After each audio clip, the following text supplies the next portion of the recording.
Sally, welcome back. Hi. Hi, how's your last week gone and how are you feeling? It was okay. Mm-hmm. Yeah, it was fine. How's the social anxiety been? It's just there. It's just there. Okay. Is it kind of like lingering? It always lingers. Yeah. And are the specific situations that you're in where the social anxiety kind of amplifies? Definitely eating lunch. Eating lunch is one. Okay. And I know last time I kind of introduced you to the cognitive behavior model. So today we're going to dive kind of more into those cognitions, which is really just kind of a fancy word for a thought, and look at some of those situations like in the cafeteria when your social anxiety is really high. So we're going to take a look at that. And then we're also going to get into some kind of behavior therapy to help you kind of get over that social anxiety. And really the goal, Sally, is kind of to get back to that spot that we talked about where you were about a year ago, where you were just kind of happier and more confident and relaxed. Mm-hmm. So our goal is not just to kind of dial down that social anxiety, but really to have you kind of thrive and have some joy again. But kind of before we get into this, I do have a question. Say a miracle happened and you woke up tomorrow morning, but you didn't kind of know that a miracle happened. Like, what would be different? Like, how would you know that things have changed for you? I probably would just look forward to going to school or Mm-hmm. not have that icky feeling. Yeah. Like at lunch, I would just go and sit with people and just Mm-hmm. chat instead of kind of, like I would just sit at a table with other people. Okay. Perfect. All right. So that's the goal then. Okay. Does that sound like a good goal to have you be able to sit with people and not be self-conscious about what you're eating? Okay. Perfect. So are you ready to kind of get to work? Mm-hmm. Would now be a good time? Yeah. All right. Very good. All right. So this is called a thought record. It looks like it's kind of a bigger deal than it is, but it's really pretty simple.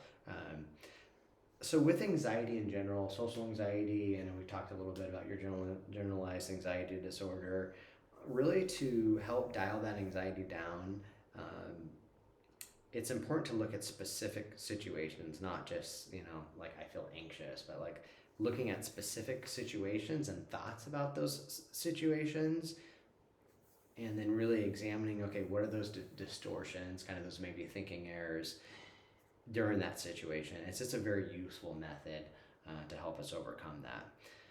So situation, the cafeteria, it seems like kind of is a big trigger for you. Is there, maybe a moment in time recently where your social anxiety was really high? Well, it was lunchtime at Mm-hmm. school, and I wanted to go eat, but then I didn't know who I would sit with.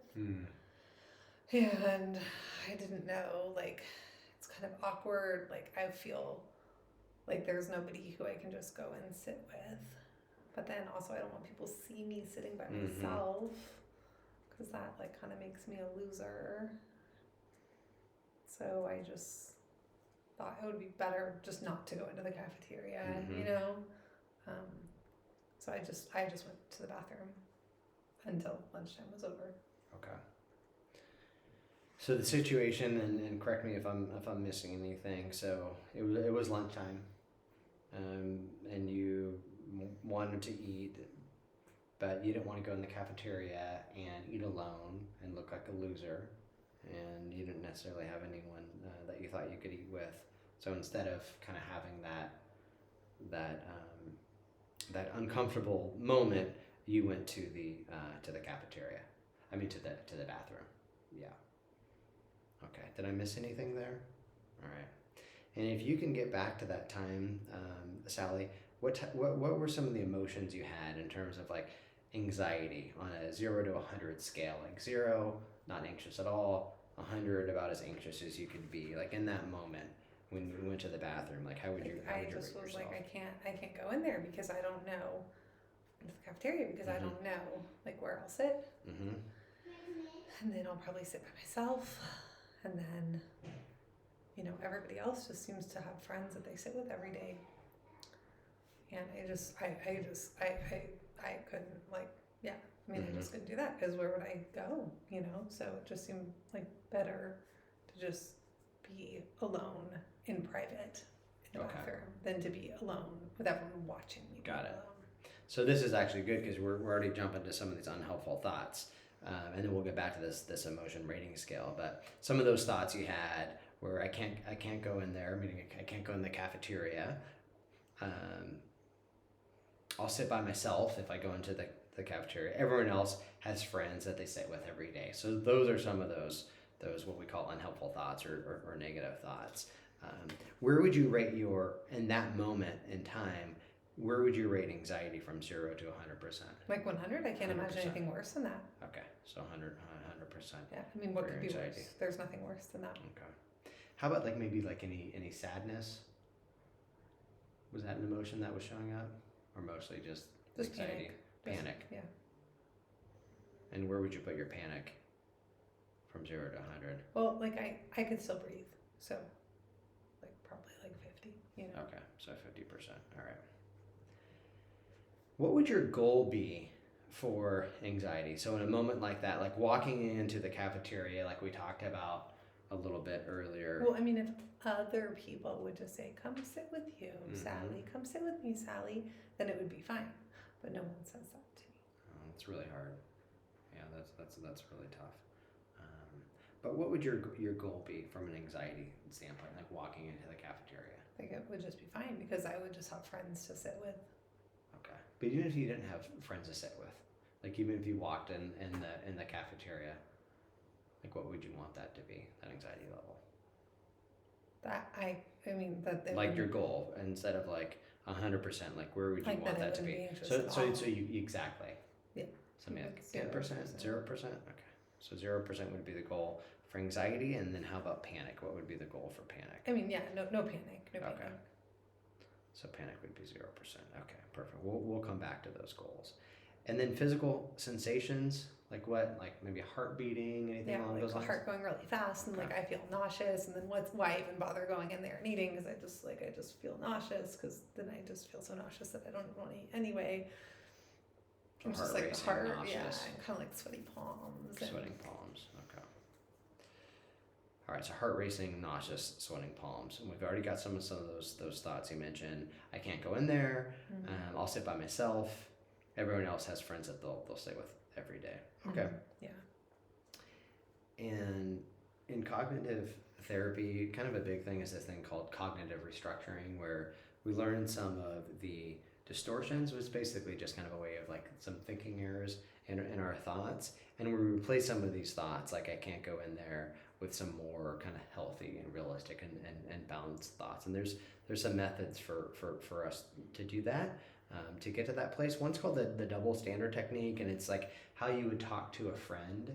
And I think we just have a few more minutes, but what would you tell a friend who's in a similar situation? Like, do you have a good friend that you can think of? I have like my cousins are my friends. Okay. Yeah. Like So one cousin in particular? Like yeah, what's her name? I have a cousin, Charlotte. She's Charlotte. a really good Okay. friend. So what would you tell Charlotte? So Charlotte comes to you, you see her, Thanksgiving's coming up, and she says, Sally, here's what's going on, and she knows about kind of the bullying and everything that happened with your friends, I saying might that you tell have an eating her to disorder. like try and stay with her, like somebody who she's in her other class with, Mm-hmm. and just trying to like walk into the cafeteria with that person so Okay. that she doesn't have to feel alone. Mm-hmm. And then, maybe they would invite her to sit, or just if you could just walk in with the person. Okay, that's a great strategy. So you're not like going alone. Like if you just started with somebody, that's probably what I would tell her. Like, okay. Yeah. Now, if that would be kind of an action that Charlotte could take, finding a friend so she wouldn't go into the cafeteria alone, like, is that something that you could do too? Yeah, I guess. I mean, in my third period class, I do like have a group that I work with, so I could like maybe I could just like follow them, kind of like from class, Mm-hmm. and not like stop and go other places. So I could like walk into the cafeteria. And what's one of those friends' name from your? Parker is one of my friend's names. Okay. Like I don't know if she's my friend, but sometimes we work together in third period on our projects together. So we kind of talk in third period. So maybe. Okay, perfect. So maybe one of the thoughts is I'll sit by myself, and then it sounds like you could sit with Parker or one of those friends from the class. So what would be maybe a more balanced perspective in terms of maybe having some options that you hadn't thought about before? Like, I could go into the cafeteria if I like walked in with somebody, Mm-hmm. you know? Yeah. So I could go into the cafeteria maybe and not be alone. Yeah. Okay. Yeah. If I like entered the cafeteria with somebody, then I wouldn't be alone, and I wouldn't have to have somebody like invite me because we could walk in, you know, Perfect. together. Okay, good. And then like maybe she would just feel like I had to sit with her because we were already talking. So like maybe I could keep the conversation going so that it seems like we're Nice. So so it sounds like you have some options. And a lot of times when we're really stuck in anxiety or depression or whatever it is, we can get really stuck in ourselves. And so what that was, it's the double standard technique where you thought about your cousin Charlotte, and it just gets a little space and distance and helps you kind of untangle those thoughts. And quickly I want to get through one other thing, and then we can have you finish this as an assignment before our next session. But if we go back to our emotions, like right now, if you think about that situation that you were in where you're at about 100% anxiety, knowing that maybe there are some options, how would you rate that anxiety right now? I mean, it's lower. I can kind of see myself walking in with Parker. Like I could talk to her about what colleges she's applying to. Yeah. You know. So Okay. like I don't know, maybe like 20%. Oh, perfect. Okay. And then there's some other methods that we could get into next time to get that down to zero. What we're gonna do for another assignment. You mentioned last time that one of your goals was to play softball, but you feel like you can't do it this season because your social anxiety is still high. Is that still the case, that you would want to do it, but you're a bit too anxious to play softball? Yeah. Okay, so we're going to do this behavioral experiment worksheet. I'm going to kind of walk you through it, and then we'll go over it next time. But do you know when the first practice is? And it's next week. Next week. Yeah. Okay. On Monday. All right. So it's on Monday. All right. I mean, it's like the Monday after this coming Monday. Okay. Yeah. So it's in a week. So what we're gonna do is we'll fill this out, or you'll fill this out at home. But the goal is for you to go to practice. How anxious does that make you feel on a 0 to 100? Yeah, really Okay. anxious. I don't know that I can do that. Okay, so about 100%. Okay. And so you're going to go through this, and here's the directions with the goal of going to practice. So I want you to fill out the behavioral experiment, what your belief is, the thought, and then go through this, and then we're going to go over it next session. And the cool thing is that there'll still be a week between our next session, your practice, and then we can do some stuff also.